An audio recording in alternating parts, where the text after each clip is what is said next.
Good. All right. John Haywood once said that Rome wasn't built in a day. And that's true. But also what's true is that it didn't fall in a day either. The Roman Empire is regarded as one of the greatest civilizations in history, pioneering technology, advancements in math, architecture, and so forth. Both its rise and fall are very important, marking turning points in our history and shaping what we know today. So to understand why and how the Roman Empire is still relevant today, we need to first look back at their history, their rise and their fall. The credibility of this presentation comes from my early childhood, as I've loved the Roman Empire since I was very young, as well as a collection of different articles and papers that I have accumulated to help provide evidence to my points. First, we're going to discuss how the Roman Empire rose to power. Second, we're going to discuss how it fell. And finally, we're going to discuss why and how it is still relevant today.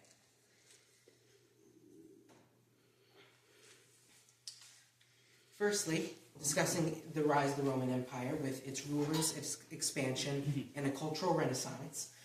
From an article titled The Roman Empire, A Brief History by the Milwaukee Public Museum, it first started out with a period of 6 kings, from around 625 BC to 509-510 BC. These kings made multiple advancements in technology, military, and expansions.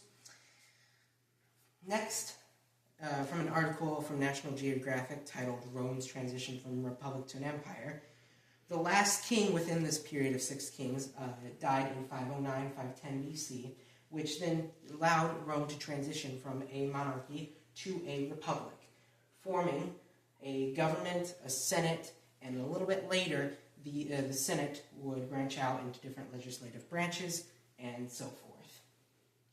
From that same article, Julius Caesar, right here, rose to power and helped transition the Roman Republic to an empire around 60 BC. His nephew Gaius, the first emperor of Rome, helped finalize this transition with turning Rome from a democracy into an imperial aristocratic empire. Next, the Punic Wars. With the rise of the Roman Empire, the Punic Wars helped expand the Roman Empire through the use of, wars. They took Carthage and Corinth, which allowed them to have power in the Mediterranean, as well as from the same article, Caesar, in 51 BC, going back just a little bit, took the Celtic Gaul, which was the first time the Roman Empire expanded beyond the Mediterranean. And finally, within the expansion, the Roman Empire had successively conquered 3 continents: Asia Minor, Northern Africa, and most of Europe, which basically increased Rome's profits in population and so forth exponentially. Lastly, for their rise, they had a cultural renaissance. From an article from Rome Caps titled The Rise and Fall of the Roman Empire, Unraveling the Epic Saga, Romans were inspired by Greek culture a lot and helped blend it into their own art and created frescoes and sculptures, such as the sculpture of Julius Caesar, as well as engineering advancements came from this time as well, with technological math and astronomy, as well as aqueducts and the Colosseum, using the arch systems that the Romans helped build, essentially. Now that we've talked about the Romans' rise to power, we will be talking about its fall. We'll be talking about its fall. Firstly, the Senate became unstable due to a power struggle that was going on between the Senate and the Empire. This power struggle came from the ability to not be able to govern all of this Roman population. And that led to a lot of assassinations and fights from the Senate and the Empire. Because of this instability, the Senate's influence weakened due to that aristocratic rule, and corruption started to plague the governments. From an article by The History on the Net titled The Romans, The Rise and Fall of the Roman Empire, the death of Marcus Aurelius halted the expansion of Rome, which made less gold coming into the empire, even though at that time the empire was still spending more gold, which then decreased the value of gold itself and money. Finally, The eastern and western parts of the Roman Empire split into two areas.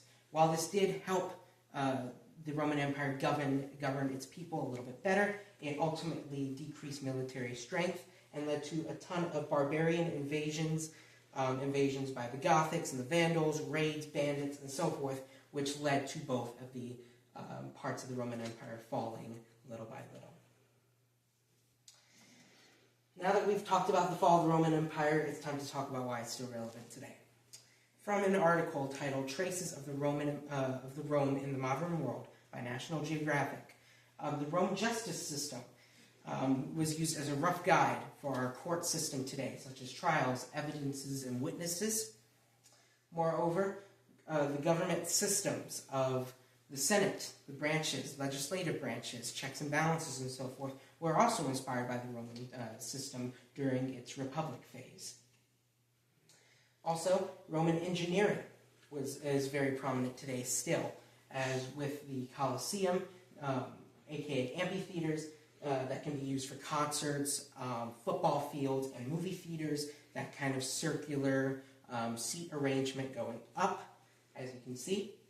Also, multi-layered roads. The Roman roads were one of the greatest achievements of their time, and we were inspired to use multi-layered roads for more structural support and so forth. So, in conclusion, the Roman Empire really inspired a lot of these cool inventions today, such as the amphitheaters, our roads, and our systems. The reason for that is that they work.